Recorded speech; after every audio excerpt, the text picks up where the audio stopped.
Fala galera que vai fazer o concurso para a Polícia Civil do Paraná amanhã, domingão. Eu sou o professor Renato da Costa, professor de Informática do Estratégia Concursos, e meu objetivo é fazer aquela revisão abordando os principais pontos da matéria, trabalhando as últimas questões da banca do NC, lá do Núcleo de Computação da Universidade Federal do Paraná. Pessoal, de antemão, eu já coloco para vocês o seguinte: a expectativa é de que vocês não vejam nada novo nesse aulão. Por quê?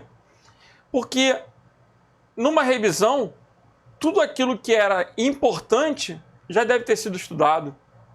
Eu estou aqui para lembrar os principais pontos, para refrescar a mente de vocês, mas acreditem, tudo aquilo que é importante vocês estudaram ao longo dos meses. Então, quem se preparou de verdade tem que estar tranquilo hoje, no sentido de que amanhã é só para sacramentar todo esse esforço aí e alcançar o sucesso. É isso que eu desejo a todos vocês que de verdade se dedicaram para essa prova, uma prova que vem se arrastando aí desde o ano passado, que já foi adiada, enfim. Então, amanhã é o dia da vitória. Vamos lá, galera, vamos trabalhar algumas questões da UFPR e com isso a gente vai revisando. Vamos nessa. Sempre é interessante relembrar o conteúdo programático. Vejam, conceitos básicos de operação com arquivos no Linux, ele usa a distribuição Ubuntu, mas aqui a gente tem principalmente questões envolvendo o quê? Linha de comando. Os comandos do Linux, que são comuns a qualquer distribuição. Seguem um padrão POSIX. 2. Noções de uso de internet e correio eletrônico, usando os navegadores Firefox e Google Chrome no sistema operacional Ubuntu. Noções de trabalho com computadores em rede interna no sistema operacional Ubuntu. Noções de escrita e editoração de texto usando LibreOffice Writer. Ou seja, a banca só cobra software livre, LibreOffice Writer e LibreOffice Calc, em noções de cálculo e organização de dados em planilhas. Noções como usuário do funcionamento de computadores e periféricos, citando impressoras e scanners, que são os digitalizadores. E noções a nível de usuário do sistema operacional Linux, Ubuntu. Vamos lá, pessoal. Questões da banca para a gente poder revisar o conteúdo. Antes de abordar as questões, vejam que ele fala bastante do Linux. E quando a gente pensa em operações com arquivos, existe um universo muito grande de comandos e parâmetros. A gente não tem a intenção hoje de esgotar o assunto, mas de lembrar, você não pode perder um ponto fácil. Então vamos bater esses principais comandos? Vamos. O que o ls faz? ls é abreviação de quê? De listar. Então ele lista o conteúdo do diretório. Quem já usou o DOS era equivalente ao dir. Lista o conteúdo do diretório. Ou seja, digitando ls, todos os comandos do Linux são com letra maiúscula, ele faz distinção entre letras maiúsculas e minúsculas, então os comandos são com letras maiúsculas. Lembrem que parâmetros podem ter letra maiúscula. O arquivo você pode salvar com a caixa alta, caixa baixa, do jeito que você quiser. Mas se você salvar com caixa alta, vai ter que abrir digitando com caixa alta. Ele distingue letras maiúsculas e minúsculas. Legal? O que a gente tem dentro de um diretório? A gente tem arquivos e subdiretórios. Então, quando eu listo o conteúdo do diretório atual, eu visualizo os arquivos e os subdiretórios. Por exemplo. Agora, mkdir, o que é isso? Make Directory, crie diretórios. Mkdir é o comando para criar diretórios. Lembrando que um diretório no Windows é chamado de pasta. Então, quem vem do Windows, diretório é o mesmo que pasta. Um local para organizar as informações no disco, né? CD, Change Directory, troca de diretórios. Quando eu falo troca, eu posso dizer que ele entra ou sai de diretórios. Existe uma estrutura de diretórios que também é interessante no Linux. O diretório correspondente aos meus documentos no Windows, é sempre interessante a analogia, porque muita gente vem do Windows, seria o diretório Home. Vamos lá. RM remove arquivos, ou seja, exclui, apaga arquivos ou diretórios. E o rmdir? Esse é exclusivo para exclusão de diretórios, sendo que ele só exclui diretórios vazios. Exclui diretórios vazios. Então você acabou de criar um diretório, se arrependeu, você pode usar o rmdir para excluir. pwd. Galera, o examinador tende a confundir esse comando com papo de senha. Você tem que estar esperto que pwd representa Path Writer Directory.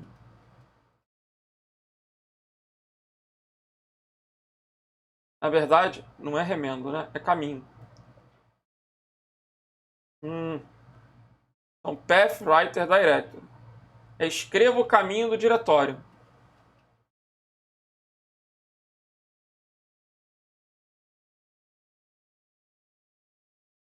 Ou seja, ele dá o nome do diretório atual.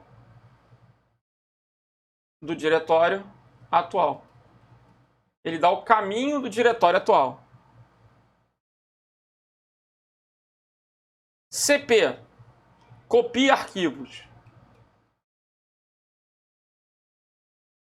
E o MV, move, aí o detalhe, move ou renomeia arquivos. Legal? Galera, hoje não é dia de ficar estressado com o Linux. Então, é para relembrar os principais comandos, né? Quem não conhecia, decora. Agora, se precisar tirar alguma dúvida, lembra do Guia Foca. O Guia Foca é o nosso material de referência. Pode ser encontrado gratuitamente. O site é guiafoca.org. Lá você tem como fazer o download do livro. Do livro que é o Guia Foca para iniciante, para usuário intermediário, avançado. Baixa para iniciante, se for o caso. Mas lembre-se, não é para estudar ele sequencialmente. É para usar ele como um dicionário, como material de referência. Ah, tem um comando que eu nunca ouvi, tem uma dúvida sobre um parâmetro. Eu posso ir lá no Guia Foca e consultar para aprender. Eu não fico lendo o dicionário o dia inteiro. Eu não. Mas se tiver uma palavra que eu não saiba, eu recorro ao dicionário. O mesmo a gente vai trabalhar com os comandos. Se tiver algum comando que não foi visto durante o curso, durante as aulas, e você está com dúvida, recorre ao Guia Foca. Legal? Vamos lá.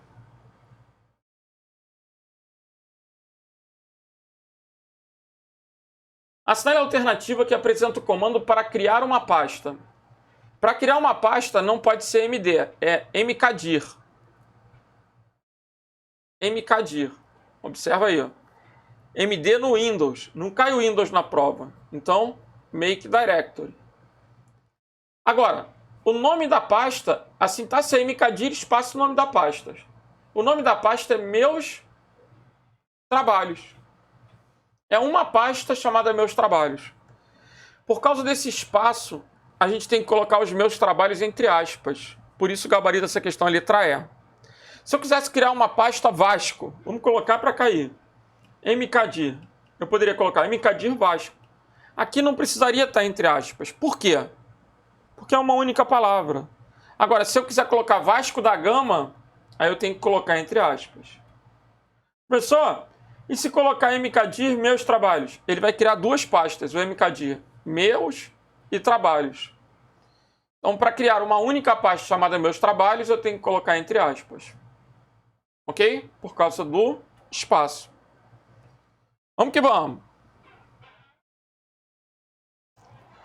Qual o resultado do comando rm?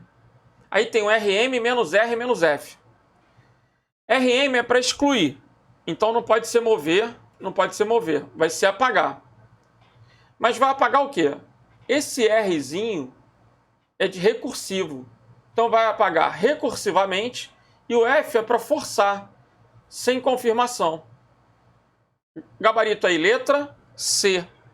O que é uma coisa recursiva? Ah, é que ele vai apagando tudo que tem dentro do diretório. Como assim? Eu estou num diretório. Se eu vou apagar de maneira recursiva, todos os subdiretórios, subdiretórios, todos os arquivos vão ser excluídos também. Legal? Sempre que pensar em recursivo, você tem que pensar em que o comando vai trabalhar naquilo que tem dentro. Do mais interno para o mais externo. Essa seria a ideia da recursividade. Legal? Continuando.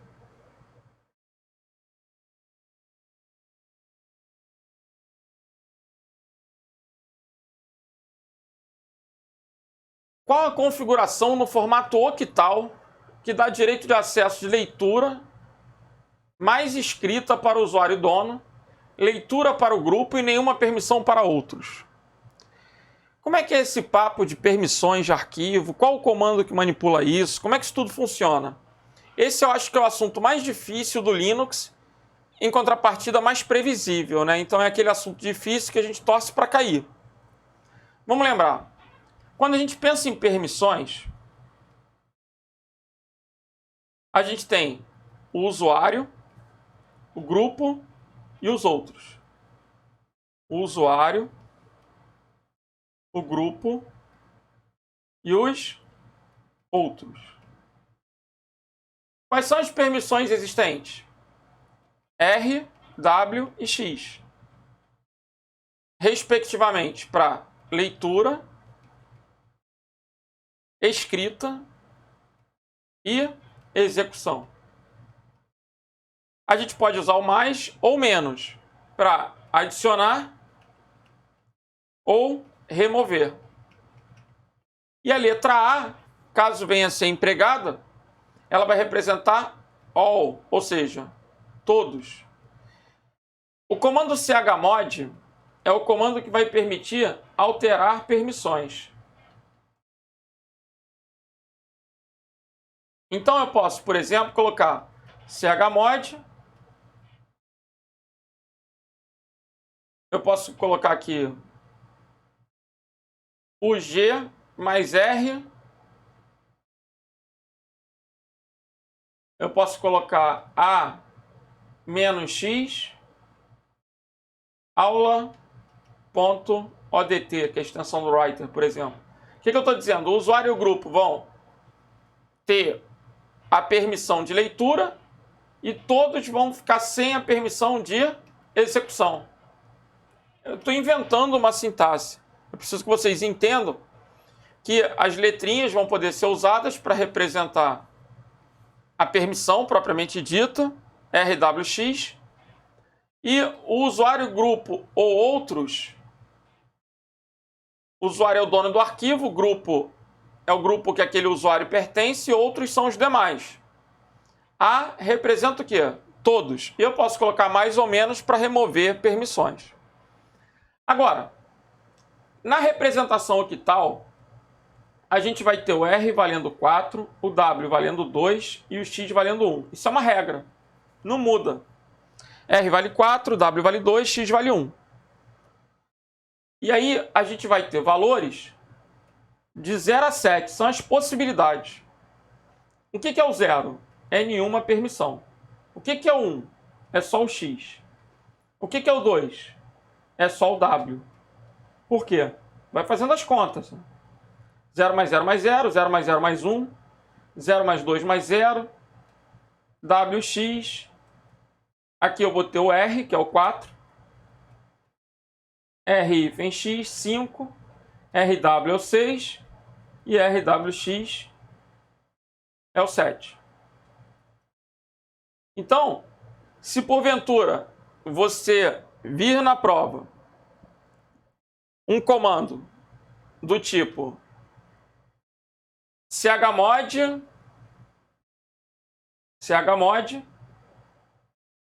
dá um print nessa tela aí que eu vou zerar ela. Olha lá. Se eu vir um comando tipo chmod set aula.doc, o que esse set vai representar? A gente tem uma regra que é UGO. Então, se eu tiver 3 números, será usuário, grupo e outro. A unidade representa o usuário. A dezena representa o grupo. E a centena representa o quê? Perdão. Os outros vão ser representados pela unidade, o grupo pela dezena e o usuário pela centena. Se eu tenho só a unidade, isso representa o quê? Que os outros vão poder ler, no caso do set, RWX, ler, escrever e executar. Olha que detalhe interessante. Se porventura eu tiver 23, o que 23 representa? A unidade vai sempre representar os outros. A dezena vai sempre representar o grupo. Então aqui eu estou dizendo que o grupo vai ter permissão só de escrita e que os outros vão ter permissão de quê? 3. É escrita e execução. Vamos lá. Ele quer a configuração no formato octal que dá direito de acesso leitura mais escrita. Leitura é R. Escrita é W. Ele não quer o X. R mais W é 6. Só que ele quer 6 para o usuário dono. Então tem que começar com 6. É o Hugo. Tem que começar com 6. Acabou a questão. Letra B. Leitura para o grupo. Leitura para o grupo é o R. E nenhuma permissão para os outros. Eu tenho R, RW, R e nada. Se eu posso representar isso como chmod RW hífen, R hífen, hífen, hífen, hífen, hífen. Eu tenho que colocar os devidos hífens e colocar na ordem. Por exemplo, aula.odt ou simplesmente chmod 640 aula.odt. Ok? Gabarito, então, da questão ficou o quê? Letra B de bravo. Vamos nessa. Agora a gente vai passando por navegadores.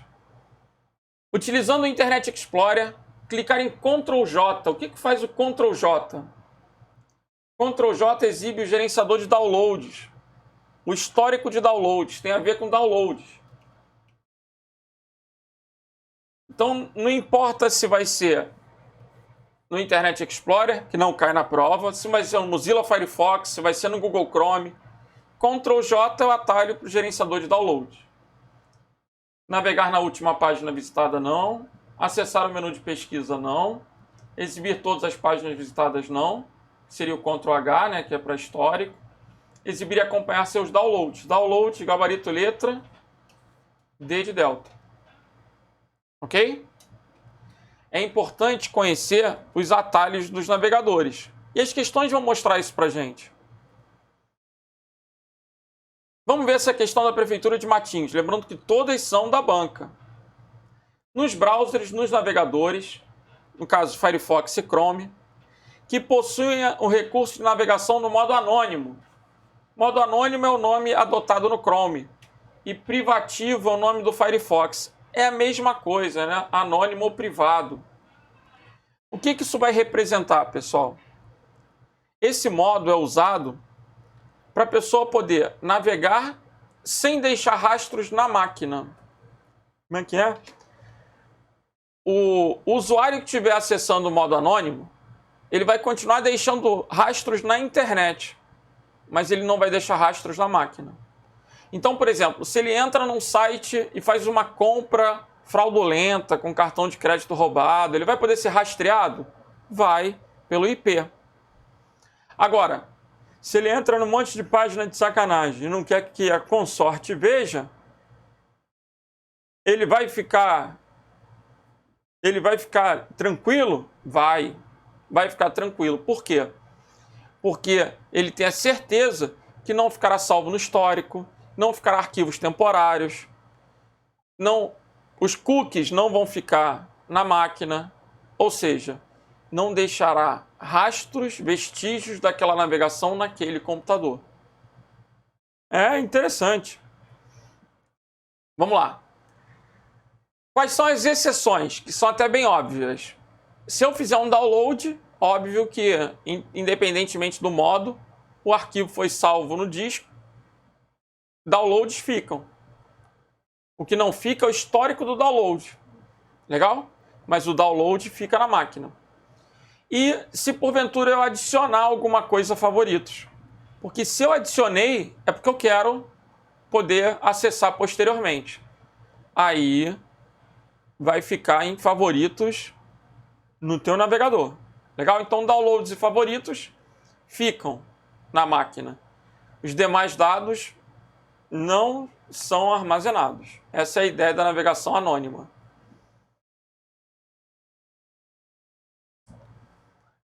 Letra A. O IP do usuário não é conhecido pelos servidores acessados na web. Mentira, é conhecido sim. Essa possibilidade da letra A só seria possível se a gente estivesse usando, por exemplo, o Tor, que é um navegador da Deep Web. Não vai cair nessa prova. Letra B. O canal de comunicação entre o cliente e o servidor estará criptografado. Quem determina isso é o protocolo. O HTTPS, por exemplo. Esse anônimo não tem a ver com o acesso à página, não tem a ver com tráfego na rede. O anonimato tem a ver com o quê? Não deixar rastros na máquina. Se alguém depois for olhar o computador, não vai achar vestígios do site que você acessou. Letra C. O browser não permitirá a criação de sessão do usuário. Você consegue fazer login ainda na tua sessão, acessar teu e-mail, assistir teus vídeos no YouTube, tranquilo. Esse não está errado. Os sites acessados não recebem informação de localização. Também não é isso. Mas o browser não mantém registro no histórico de atividades, downloads, cookies e credenciais de login. Ou seja, ele não vai salvar senhas, não vai salvar cookies, não vai salvar o registro no histórico de downloads. O histórico de downloads não é salvo, mas o download que você fez permanece, ok? Então o gabarito aí é o que, gente? Letra E de eco. Vamos nessa. Qual o atalho de teclado usado nos navegadores em geral para abrir uma nova guia? Nova guia Ctrl+T. Qual é a pegadinha? A gente tem Ctrl+N que abre nova janela. E o Ctrl+T para nova guia. Por que é T? De tab. Beleza? Tzinho de tab. Guia, tab, aba, são expressões equivalentes. O Ctrl+T abre uma nova guia. O que o Ctrl+Tab faz? Permite alternar entre guias na mesma janela. Então, às vezes, a gente tem várias páginas abertas no navegador. E, sem querer, a gente pressiona Alt-Tab e sai do navegador. Aí fica até estressado. A maneira que a gente tem de não sair da janela, mas alternar as páginas que estão em guias diferentes é usando o Ctrl+Tab.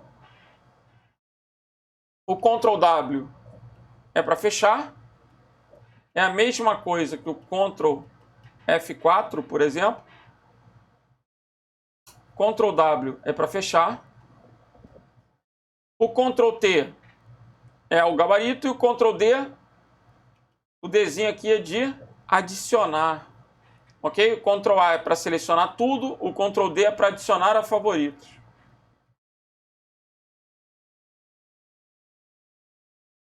Então, gabarito é o que? Letra D de delta.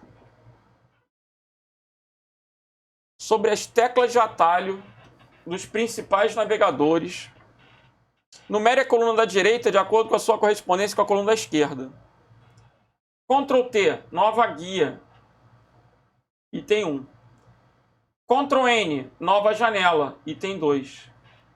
Abrir a última guia fechada, isso é interessante. Às vezes você fechou uma guia por equívoco, se arrependeu. Se você pressionar Ctrl Shift T, perdão, aqui era o 3, né?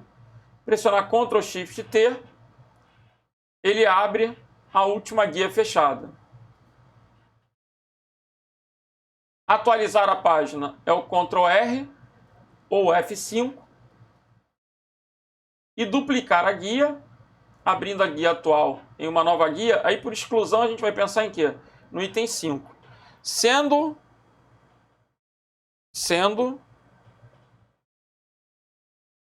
que esse atalho não funciona no Google Chrome, não funciona nos navegadores da prova. Então esse a gente não vai gravar. Legal?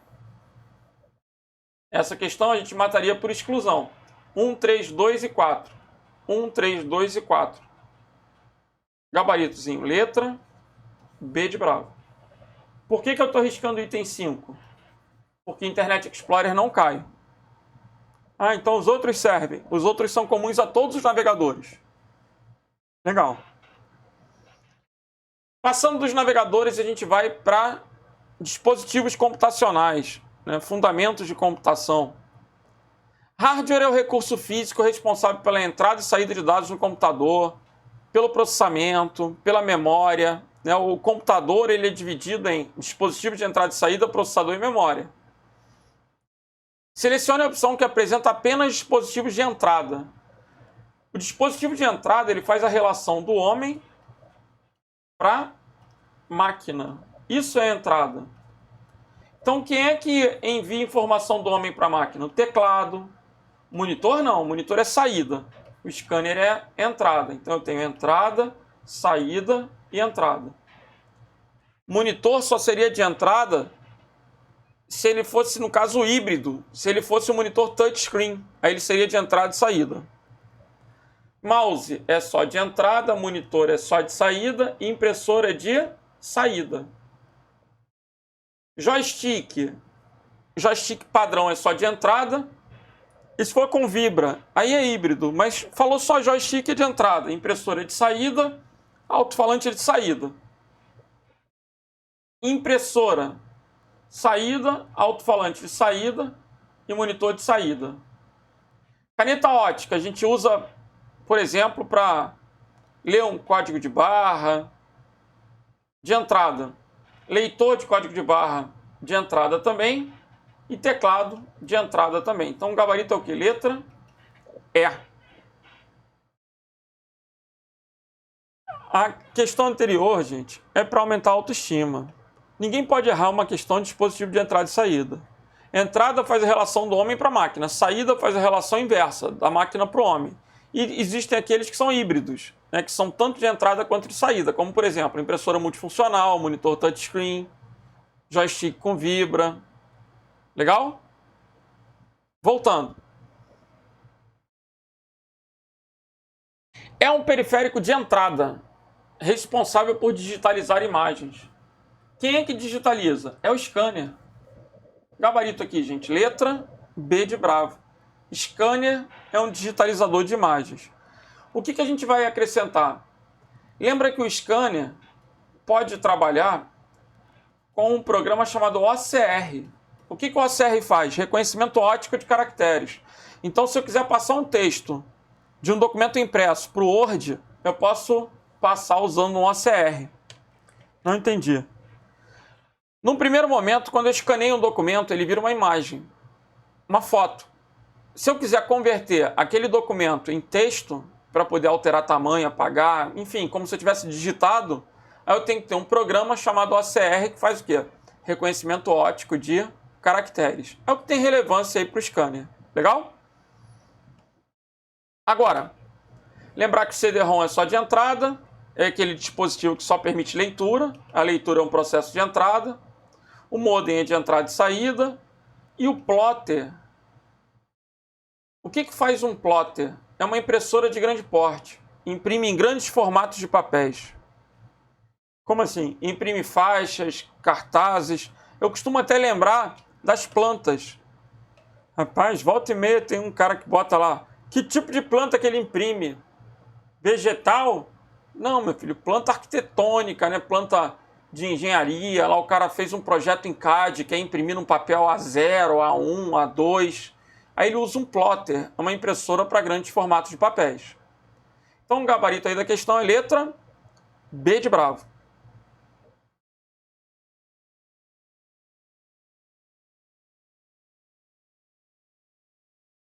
Prefeitura de Curitiba, vamos ver esse papo de impressão em rede.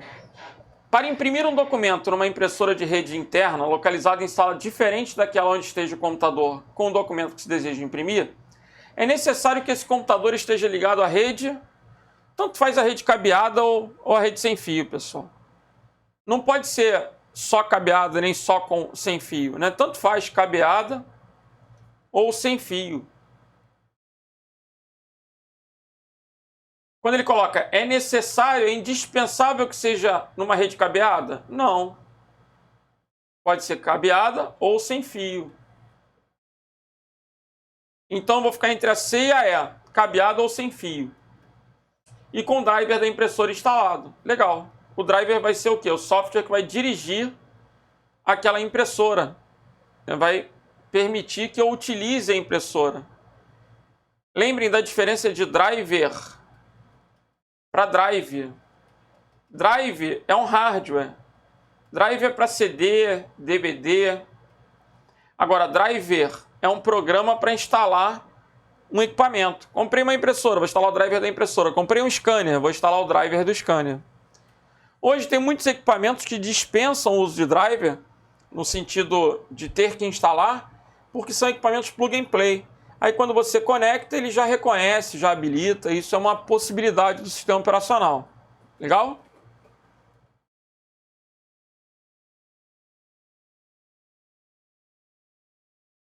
Próxima questão. Sobre redes internas, considere as seguintes afirmativas. Em uma rede com cabos, é indispensável o roteador wireless?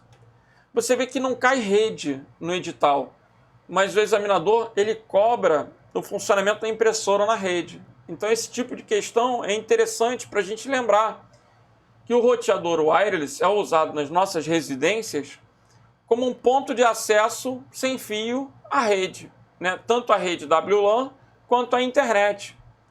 Para eu trabalhar com uma impressora ou até mesmo com uma rede, não é indispensável um roteador wireless. Se a rede é com cabo, eu não preciso ter um roteador wireless, porque o wireless é sem fio. Então aqui eu tenho uma contradição no item 1. Em uma rede com cabo, é indispensável o roteador wireless? Não. 2. Pessoal, se não tivesse wireless? Galera, para montar uma rede, a gente tem várias topologias. Aí é uma matéria que está extrapolando o edital. Mas quem estudou para PF, por exemplo, sabe que existe topologia barramento, que dispensa um equipamento intermediário, porque só vai ter um cabo. E existe a topologia estrela, que vai ter hub, switch, né? Dependendo da topologia da rede que eu for montar, eu vou ter a necessidade ou não de utilizar dispositivos intermediários. Voltando. A capacidade de processamento do servidor, que é medida em gigabits, já está errado. Capacidade de processamento é expressa em hertz. Quando eu penso em processamento, eu tenho a medida como gigahertz. Determina a velocidade de acesso dos computadores ligados à rede? Não. Se fosse velocidade de rede especificamente, seria em bits por segundo, né? Gigabits por segundo. O item 2, então, é falso.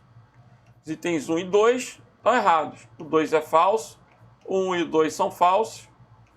Ah, então já cheguei à conclusão de que o gabarito aí é o quê? Letra B de bravo. Nem precisa fazer tudo. Pode se conectar a uma impressora multifuncional para uso em geral através de rede sem fio. Pode? Eu posso ter uma impressora Wi-Fi? Tranquilamente. Documentos que devem ser impressos no notebook devem ser colocados no desktop. Eu preciso passar do laptop para o desktop para poder mandar imprimir. Eu não posso imprimir direto do notebook. O item 4 está errado. Vamos para a próxima. Em um edital para aquisição de uma impressora laser, consta que ela deve possuir interface compatível com 802.11. O que é 802.11? É Wi-Fi. Você tem que saber que o Bluetooth é 802.15 e que o Wi-Fi é 802.11. As letrinhas do lado determinam a velocidade, né? 802.11b, trabalhava com 11 megabits, G com 54, N é o mais rápido nesses três, de 150 a 600. Só que aí, esses detalhes de rede extrapolam o conteúdo do edital. O edital ele restringe o conceito ao quê? O uso da impressora em rede. Então essa questão pode vir na prova, mas é suficiente saber que 802.11 é Wi-Fi para matar que ela vai fazer parte de uma rede o quê? Sem fio, que ela tem uma conexão wireless. Lembra da diferença? Ethernet é com fio. Wi-Fi é o padrão wireless usado nas redes locais sem fio. Com USB é o padrão, mas aí não tem a ver com a rede em si, né? Não entendi. A impressora pode ser conectada com cabo par trançado, aquele cabinho de rede com conector RJ45? Poder pode, mas aí não é 802.11, é 802.3. Tudo que tiver 802 tem a ver com rede.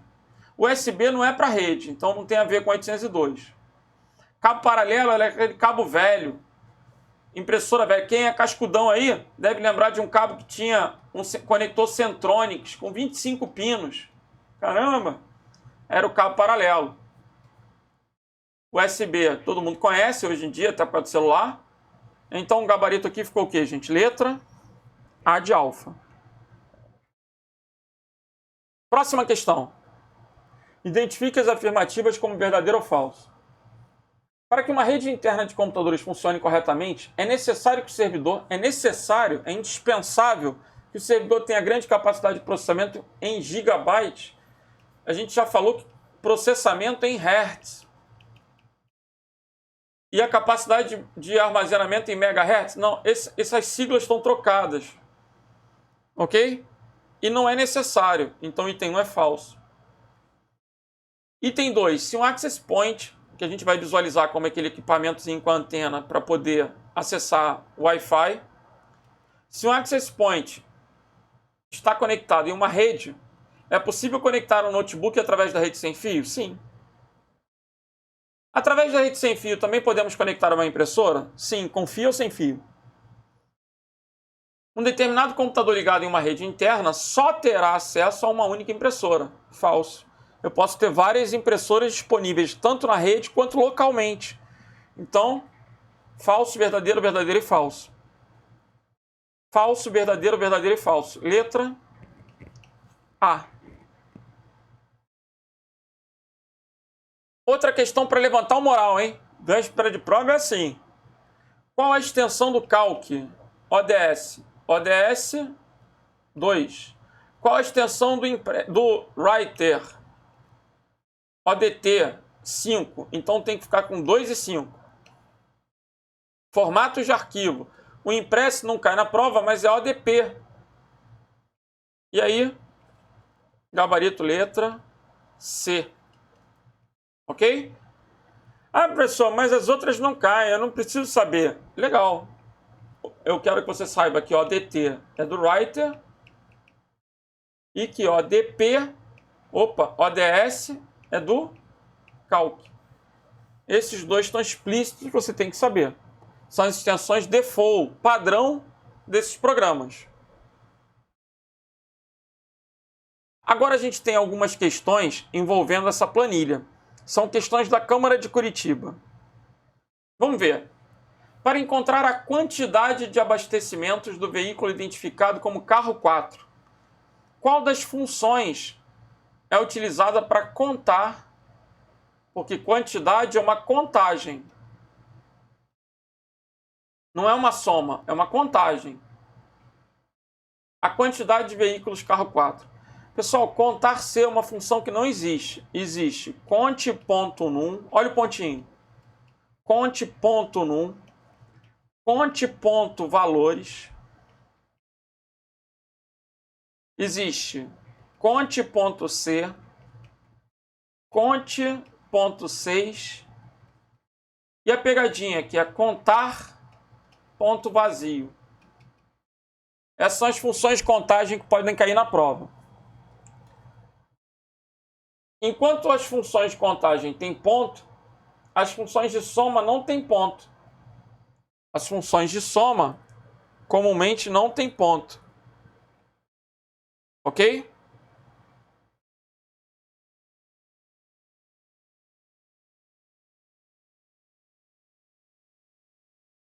Então, voltando para a questão, soma quant não existe.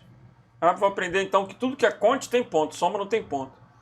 Soma quant não existe. Ele não quer a contagem, só pode ser a função cont.se. Qual vai ser a sintaxe dela? Cont.se, intervalo, ponto e vírgula, critério. Na prática, igual a cont.se, abre parênteses. Olha lá, ele quer contar o que é carro 4. Então ele tem de C2 até C13. C2 até C13. O que ele vai fazer? Conte-se intervalo critério. C2, 2 pontos, C13, que o 2 pontos é um até, ponto e vírgula, o critério que é carro 4. Esse critério tem que estar entre aspas. Ok? Então o gabarito é o que? Letra D de delta. Pessoal, o que faz a função soma quad? Ia somar o quadrado dos números. Primeiro você eleva o quadrado, depois você soma. Soma do quadrado. Vamos lá. Gabarito, então, ficou letra D de delta. É interessante, se você tiver tempo, relembrar todas essas funções de contagem. Próxima questão. A fórmula correta para encontrar o total gasto em reais abastecidos com gasolina. Total gasto em reais. Com gasolina. Então, o que eu vou ter que fazer? Aonde é gasolina, eu vou somar. Aonde é gasolina, eu vou somar. Aonde é gasolina, eu vou somar. O total gasto com gasolina. Qual vai ser a sintaxe? Como eu tenho um único critério, que é ser gasolina, eu posso usar a função soma-C no singular. Essa função soma-C não tem ponto. Soma-C, soma-C, soma-C. Pode ser soma-C ou soma-6? Pode. Eu uso soma-6 quando eu tenho múltiplos critérios. Se ele falasse, que seja gasolina e que tenha mais de 30 litros. Eu podia ter colocado 2 critérios. Aí eu teria o uso da função soma-6. Mas como é um critério só, eu vou pensar em soma-C, no singular. Qual é a sintaxe da soma-C? Intervalo, critério, intervalo da soma. Então, na coluna D, ele vai procurar a gasolina e vai somar a coluna G. Na coluna D, ele vai procurar a gasolina e vai somar a coluna G. Se ele quisesse trabalhar com a função soma-6, não é impossível, não. Só que o intervalo da soma vem primeiro. Depois vem o intervalo e o critério. E assim sucessivamente. Intervalo, critério, intervalo, critério. Por isso admite múltiplos critérios. Aí, na sintaxe do soma-6, o G2 até G13 tinha que ser o primeiro argumento. Aí depois, empurrando D2 e D13 e gasolina para o final. A sintaxe da soma-6 teria que ficar, para ela ficar uma alternativa válida, seria até uma pegadinha, né? Teria que ser G2, 2 pontos G13, depois D2, 2 pontos D13, gasolina entre aspas, porque é um texto. Então, tudo que for texto dentro de uma fórmula tem que estar entre aspas. Vamos para a próxima. A soma do número de questões de língua portuguesa para todos os cargos pode ser obtida por meio da fórmula. Ele não quer somar tudo, ele só quer somar o que tem português. Português, português, português. Ele só quer somar o que tem português. Então, não é para somar tudo. Não é para somar tudo, não é para somar tudo. Toda fórmula deve ser iniciada pelo sinal de igual. Minha dúvida vai ficar entre a letra A e a letra C. Qual é a sintaxe? Intervalo, critério, intervalo da soma. Então, ele vai olhar primeiro o quê? A coluna B. O critério é língua portuguesa e a soma, a coluna C. Então, o gabarito aí é o quê? Letra A de alfa. Legal?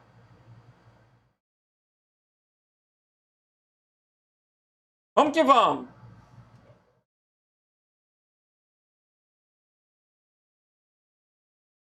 A fórmula para encontrar o total gasto em reais. Não, essa daqui, esse slide está fora de ordem. Isso já passou. Vamos nessa. Agora vamos para o LibreOffice Writer.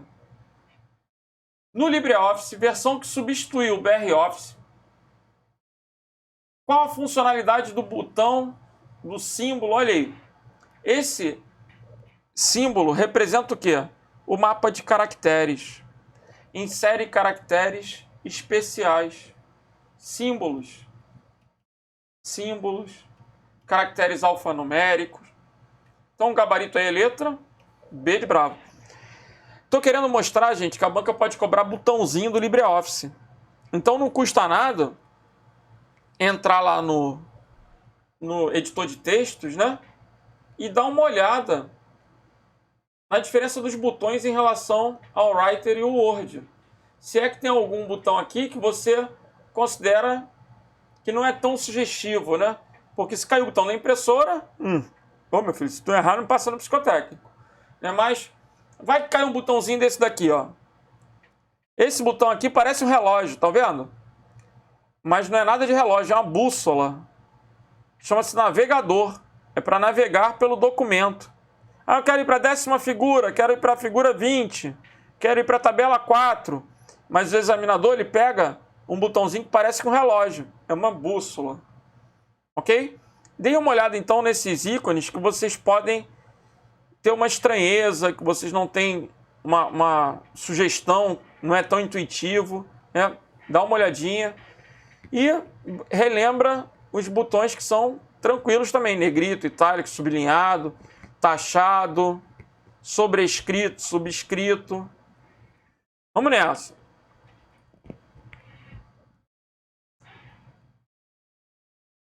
Esse botãozinho faz o quê? Mostra caracteres não imprimíveis. Gabarito, letra D. O que são os caracteres não imprimíveis? Uma bolinha para representar o espaço, uma setinha para representar o tab, uma setinha curva para representar uma quebra de linha, que é o Shift Enter. A gente tem o próprio sinal do pi para representar o Enter, que é o fim de um parágrafo.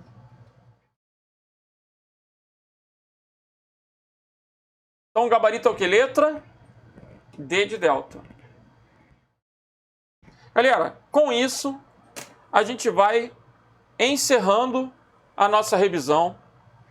Espero que amanhã vocês façam uma excelente prova, né? Fiquem bastante tranquilos, a tranquilidade é importante. O emocional, ele ajuda ou atrapalha muito na hora da prova, então tenta, né, não ficar muito nervoso, não ficar muito ansioso.